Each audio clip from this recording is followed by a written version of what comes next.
Bye-bye!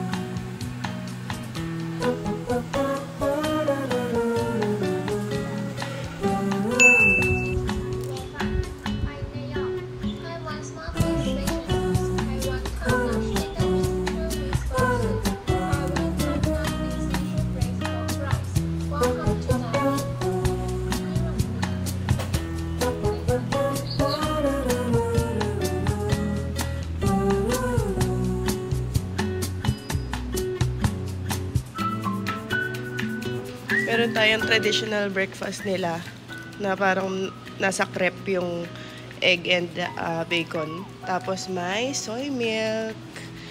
And then xiaolongbao and braised pork. Ayan. Try natin. Try natin yung milk. Para siyang rice milk. Tapos walang sugar. Ang sarap. Ang traditional breakfast nila, hindi coffee yung kasabay. Milk talaga. Let's try natin yung parang crepe nila. Ang sarap ng bacon, hindi mataba. Tapos may egg sa loob. Nasa 90 lang to isa. Sarap. Sarap. Masarap siyang alternative sa tinapay with bacon and egg. Kasi hindi maalsa yung yung crepe. Tayo. Takbal lang talaga yung balot niya for me, pero masarap. Sarap yung loob. Sarap. Diba tayo mga Pinoy, hilig tayo sa asukal. Kaya siguro yung humba natin, tsaka mga pares, medyo matamis. Ito yung version na malinamnam lang. Yan, kain muna kami bago pumunta ng tour mamaya, mga 9.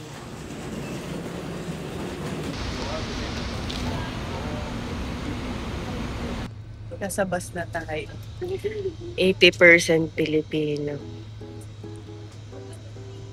Proud ako sa atin. Nag-tour tayo. May budget.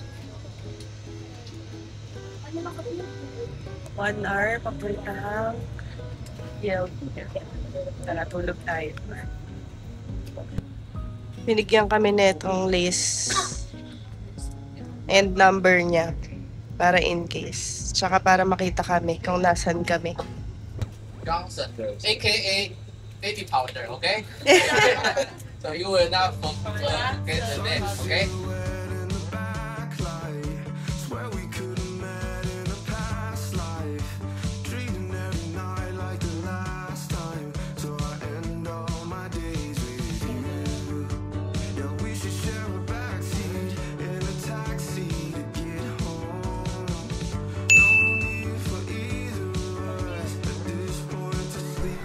Hi, so this is Grace in editing.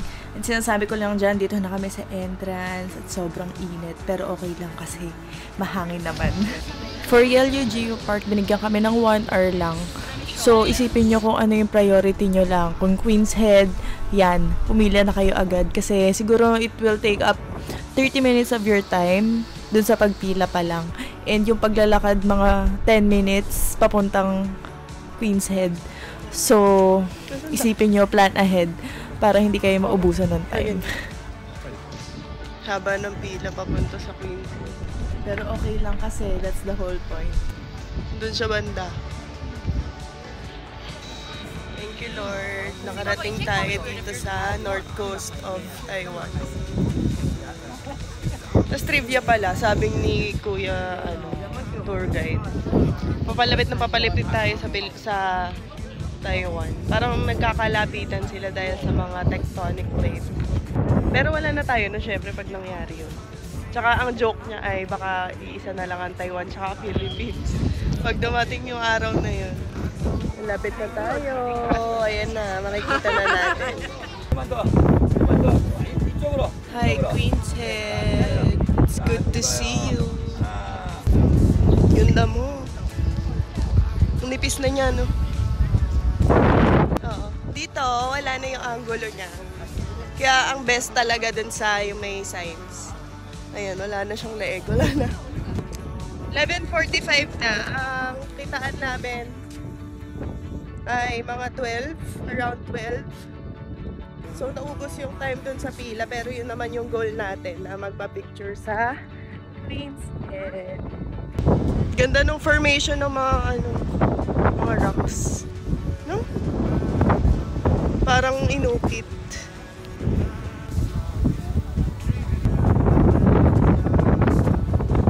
Second stop is the waterfall. Chiffon Waterfall. At papunta doon, maglalakad naman tayo ng 15 minutes para makita na natin yung waterfall. Itong mga nilalakaran natin, yan yung kasama sa 15 minutes. So, hindi lang bare yung makikita mo, may mga ina-explain din yung tour guide. Ayan.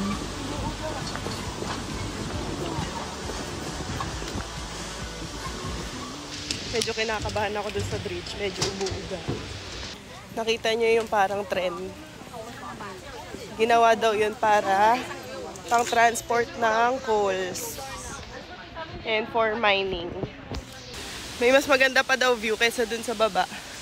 So, lakad muna tayo. Dito tayo sa part na konti tao. Ganda, no? Sobrang healthy ng bundok.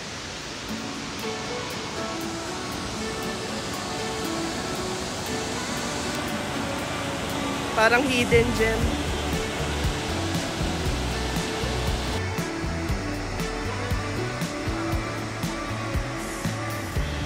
Ito yung mga fountain na ang sarap i-canyoneering.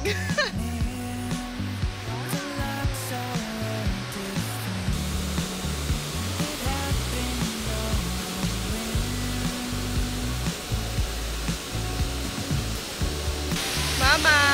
Dito ako. Chiffon Waterfall.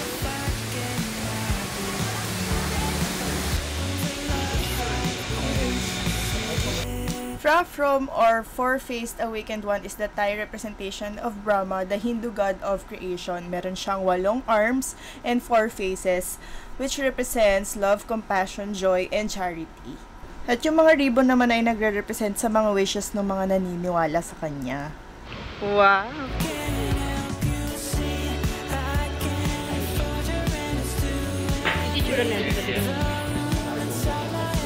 O, diba? Naka-park.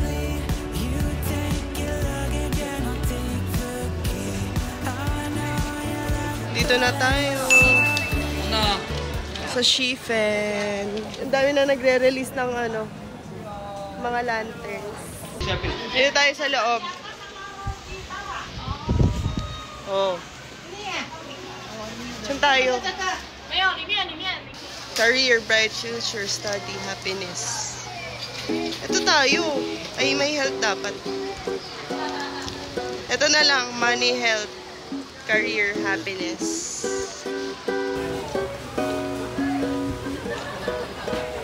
Sulat tayo dito.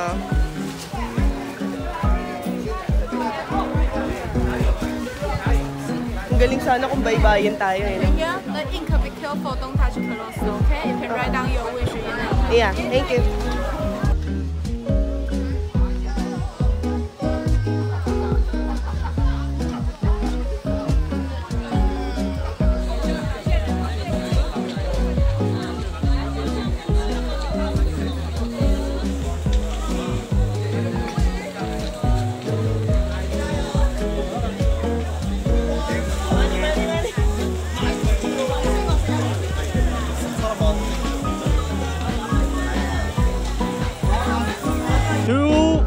Jeep it down na! Dreams come true! And look here, say bye-bye! Nakapag-let go na kami. Marunong mag-Tagalog si Kuya. Sabi niya, ikot, baba, konti. Tapos marunong siya mag-geng-geng. Okay, time to wash the hands.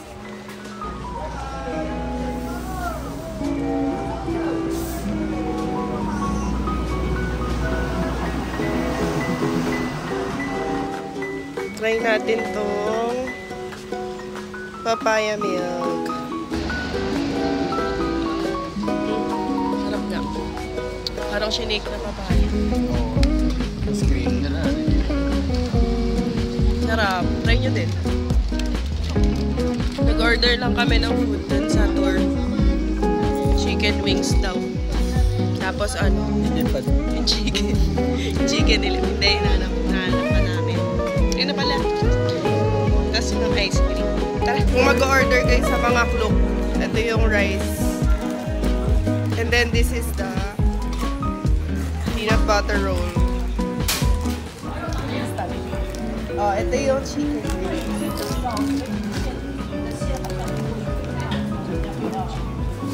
Lasang atas balansana yung loob.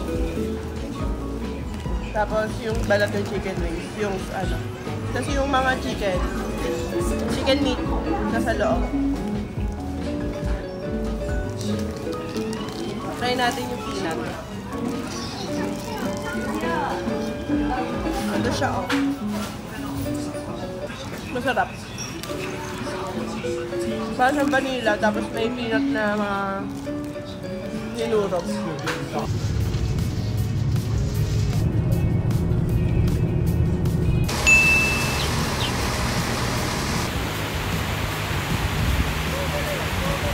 Sa personal, hindi siya kulay gold ngayon.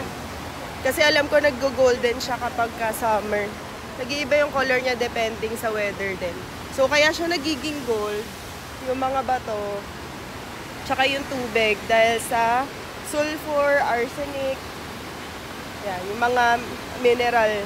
Napupunta din siya sa dagat, kaya nagkaroon ng yin-yang na sea dun sa bandang baba. Hindi pwede paliguan. Kasi may mga mineral.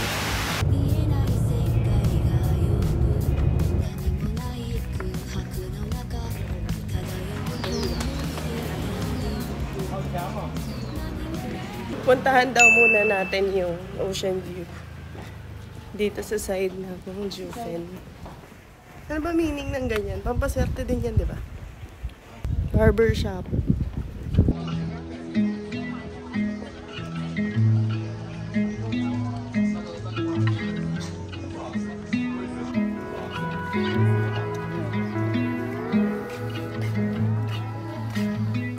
Okay, nakita na natin yung sunset tsaka yung ocean view. Pa-sunset pa lang pala. So, pakit na tayo. Paikot lang to eh. Tingin tayo ng mga murang souvenir. Tsaka tignan natin yung sikat na ano, Spirited Away inspired daw.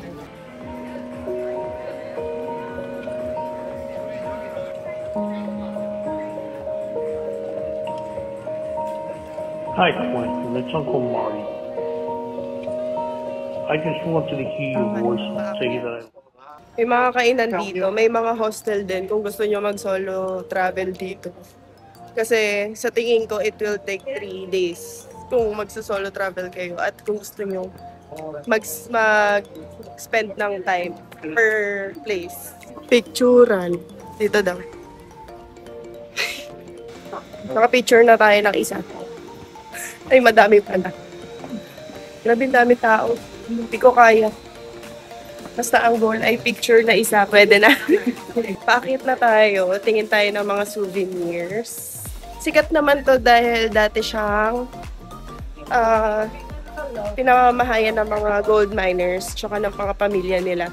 Kasi nga walang means para pabalik-balik sila dito sa bundok. So ngayon happy tayo na umu-okay na yung negosyo dito at may mga souvenirs na pwedeng mabili, ganon. Kahit dito sa Jufen, sinputan.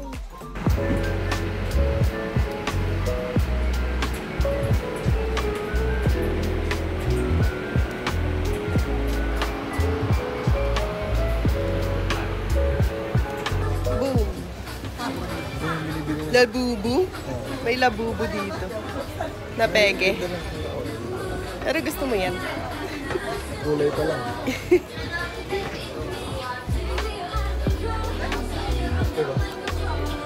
Ang cute na miniature figurines. May ano, 4D. Cute. Ayun lang. Magkano isa? 200. 100 to 100 per piece. Hi sa mga pamangkin ko. Ito lang ang afford ko video. Thank you. First try.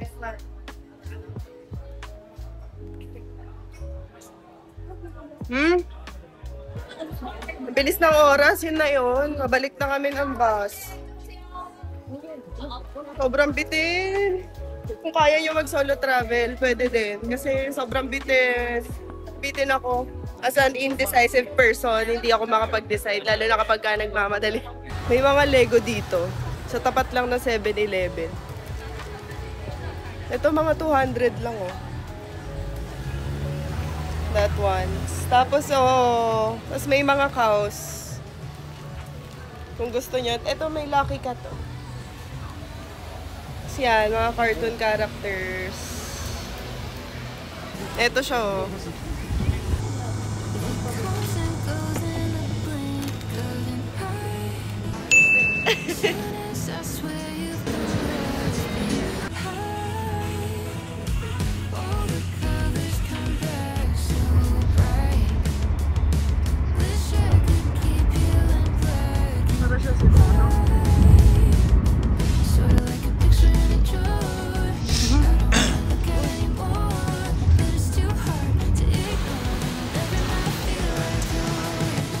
Dito pa din kayo babalik sa Klook Arrival Hall. Kasi dito din yung return natin.